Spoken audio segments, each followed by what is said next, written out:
discussion. I appreciate it. I look forward to coming to India again. Thank you so much. Now we move on to Ashwin Reddy to speak to us on what's new. What new am I doing in retinoblastoma in 2020?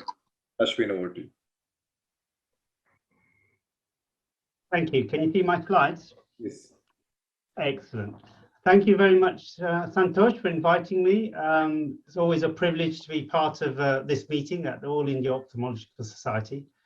So you originally asked me to say what's new in 2022. I thought I'd just change it a little bit into what I've learnt in these last couple of years with a few cases.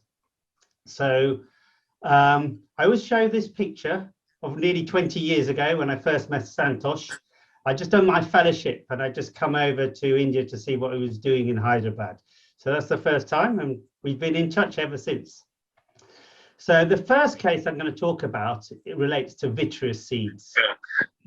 And before I start, it's just important to know where we are in London. So we've had actually quite a few tragedies in London over the last few years. About 5 years ago, Judith Kingston, our pediatric oncologist, passed away, and we renamed the retinoblastoma unit after her. And at the inauguration of this unit, Vicky Cohen, who's at the front here, and John Hungerford, this is just the back of Vicky there, and John Hungerford came for this inauguration. And as we all know, sadly, Vicky passed a couple of years ago and John passed last year. So this family here that we have here, grandmother, mother, and child. So the grandmother was treated by John's predecessor, Mike Bedford. The mother was treated by John. As you can see, she's got had external beam radiation therapy. And a little girl here, Keris, she was treated by myself and my colleague Mandeep Sagu, and she's got both eyes and sees well with both eyes. So this is the Royal London Hospital, and this is where we treat retinoblastoma in London. It's the oldest medical school in England, and this is a picture from the 1750s. And during the lockdown, it became a COVID hospital. As many of you will be aware, in March 2020 in the UK, a lot of hospitals were commandeered to be COVID hospitals. And this hospital has a very large ITU. So those of us who were still healthy, we were helping out in intensive care in 2020 and 2021. Mind you, the last time I did general medicine was about 30 years ago, so I'm not sure if I was that helpful, but about a third or a half of the nurses were all ill from COVID or something like that. So we were just more for morale more than anything else. And I was checking eyes out, which was much more in my comfort zone after the nurses started coming back. So Royal London becomes a COVID hospital. So where are we going to see our retinoblastoma patients? And that's where Moorfields comes in. So I'm a consultant at both places. So I spoke to the team at Moorfields and shifted the RB service there. But this is mid-2020. We didn't know much about COVID. And that brings me on to my first case.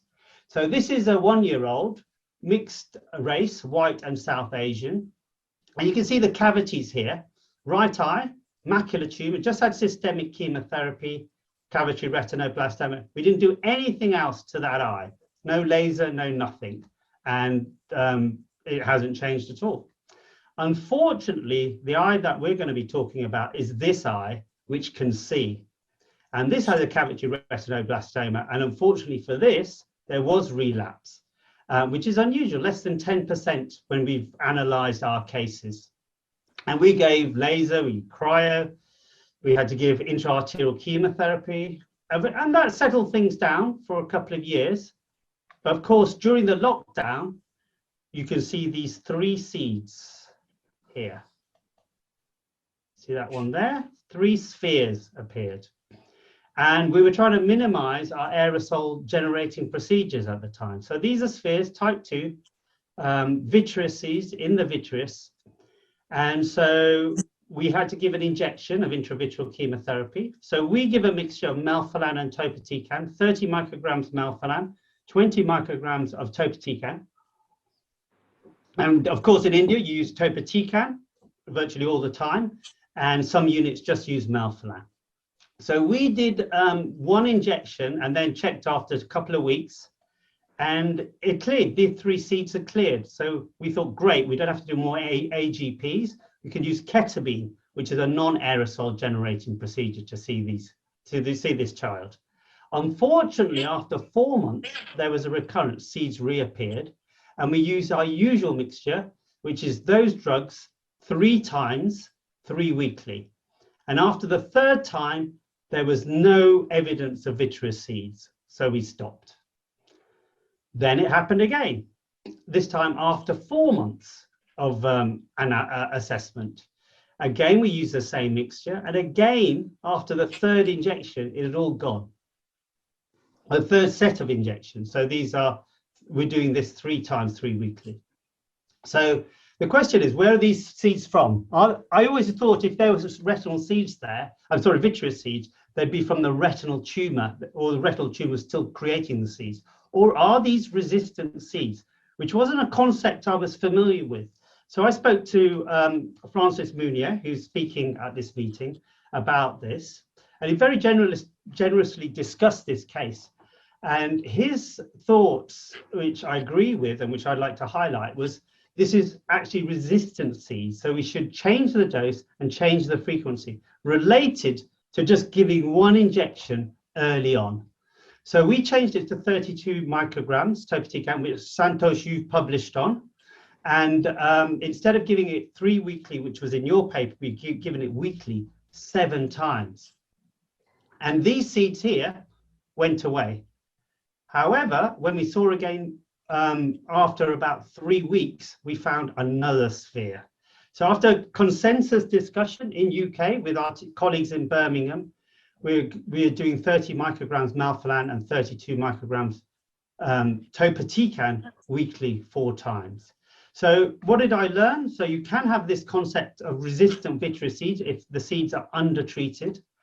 Don't give 1 injection. So I'm used to having lots and lots of seeds, but if you're just seeing a couple of seeds or 3 seeds, you're very tempted, especially if it's the only, one eye that can see, to minimize the melphalan input. So, or any complication from IVC. But that was a mistake because we just got a lot of resistance. Giving toxic drugs when no activity is seen, the consolidation, some units use that. And in this case, that may have been a good idea. And the morphology of the seeds, perhaps we should do weekly for spheres rather than 3 weekly for spheres and 4 times a day. But we have been using this technique for several years, and even for spheres, it's worked pretty well. Okay, the second case, case 2, bilateral advanced retinoblastoma. So this is a 15-month-old girl, and this is a case we sent to European centers to see what they would do. So we got reasonable vision in the right eye. This is, you can see here, shallow retinal detachment, tumor superior, tumor inferior, with vitreous and subretinal seeding. The left eye is the interesting one. We've got booth-thalamus, we've got raised pressure, we've got a large horizontal corneal diameter. So as Ashwin will speak about, the AJCC, this is CT2B or D, right eye, and CT3C, E, left eye. MRI doesn't show anything particularly alarming. So really, what would people do in that scenario? Would they enucleate the left eye, which is something we've been doing for years, but should we continue doing that with the risk of bilateral enucleation in advanced retinoblastoma? So we've done a survey. This is just the preliminary studies results so far. We're still waiting for a few studies in Europe. And you get it's half-half. Half the services in Europe would suggest systemic chemo for this, and half primary enucleation. And it doesn't seem to be relevant, the size of these centers, which I found was really interesting in this sort of scenario. And I know there have been publications. I think, Santosh, you published on salvage of these CT3CIs. And finally, a case of pseudo retinoblastoma in a 2-year-old. And I'm not sure if you've seen a case like this. It's the first time I've seen this case. So this is our 2-year-old, and we've got an abnormality at the macula here, and we've got these lumps. This is elevated lumps here. And in the left eye, this is a better seeing eye. And again, you can see these lumps. Here we go, all over. No vitritis at all. It's not retinoblastoma. But then what is it? And my fellow said, could this be a genetic condition? And my thoughts were, well, for a genetic condition, I've never seen the elevated lumps associated with this. But she was right. This is autosomal recessive bestrophinopathy. And we found the pathogenic variants there. And this is the youngest in the literature. And these lumps will flatten. So the ones that I've seen in the older patients, VMD2 associated or BEST1 association, they're flat. Whereas, so it's really interesting seeing these kids really early to watch how these flatten out. So, and finally, what are we doing differently now? So cell-free DNA, Jessie Berry will speak about that. We're taking aqueous from when we do IVCs and enucleations, and we're sending them to colleagues in Birmingham. And we're taking blood where we're working with Bhavna Chawla, the discussant here at Ames, in a multi-center study looking at cell-free DNA. So thank you for your interest. Thank you very much, Ashwin. Nice, very nice learning points. Bhavna is ready to discuss. Yeah, thank you, Ashwin. That was a wonderful presentation and great insights on some very interesting and challenging cases, all 3 of them. Couple of questions, talking about case 1, where you modified the way you kind of normally give intravitreal injections. You first talked about giving both melphalan as well as topotecan. So do you know, I mean, like, is this normal? You normally give both these drugs together simultaneously? I mean, how do you administer these 2 drugs together? Yeah, very good question. So we used to give, back 10 years ago when we started this, we used to give melphalan only weekly. And then over the years, we changed a bit to 3 weekly. And now we're doing both drugs, melphalan and topotecan. So we give the melphalan first, and we've been doing this for the last 5 years. Then as it comes out, we're giving the cryotherapy. And then in the same area, we're giving topotecan. The needle in the same area, giving the topotecan, and cryotherapy as the needle comes up, and a final cryotherapy on that spot. So the purpose why we changed from melphalan only to melphalan topotecan was to try and prevent recurrence of vitreous's. The case I'm talking about is a very unusual case where we only gave the 1 injection and caused this resistance issue. But it has worked pretty well for spheres and dust. We haven't had any clouds for the last 3 or 4 years, for the last 4 years since we've been using it. Very nice. But do you think giving these both injections, do you normally do a paracentesis? Because obviously the volume of, drug that you inject into the eye would be more than what you would do with 1 injection. So do you normally do a paracentesis for such cases? Absolutely. Or even drug? Yeah. Absolutely. Okay. And that's when we do the paracentesis, that's when we've taken the aqueous and we're sending the cell-free DNA to the Birmingham team. So yeah, I know some units, they do a bit of massage to cause a bit of hypotony and so forth, but we actually do a paracentesis. And the issue with the 32 micrograms is they can't, in our hospital, they can't put it in 0.05 milliliters. They could only do it 0.08. So we have to do the paracentesis just to get the volume a little bit reduced in the eye. Yeah, and in your experience, what's the maximum number of intravitreal injections that you've given? So that is the maximum number of intravitreal injections I've given. And yeah, so we're watching this space. We really hope, well, the sphere is disintegrating at the moment. But, that's a great thing of having colleagues, and it's nice to see everyone, albeit virtually today. you know, to discuss these things with. It's sort of reassuring for us. And if we're doing anything new in the UK, we often need consensus with our colleagues in Birmingham as well. So we have 2 centres, which actually is great for the families, so they know that other people are looking at it. But it also protects us as a group as well, so that we're all trying to do the same thing. Yeah, excellent. Thank you. And, you know, looking back at your case of pseudo-retinoblastoma, that was very interesting and a very rare presentation.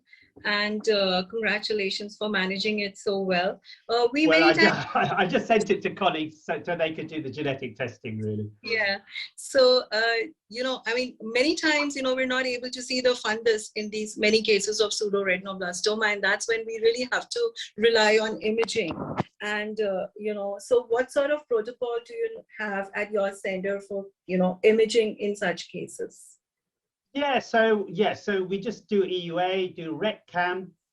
If we do have OCT, we're doing research OCT, but unfortunately on that day, the OCT was not available. But I think we mentioned it earlier in the discussion, the panel discussion. OCT is really advantageous, especially for astrocytomas and combined hamartomas, which we're seeing a lot more of these days rather than good old coats. We just do an FFA and you know what's going on. So I think OCT makes a massive difference really for those differential diagnoses. I agree. And what if the fundus is not visible?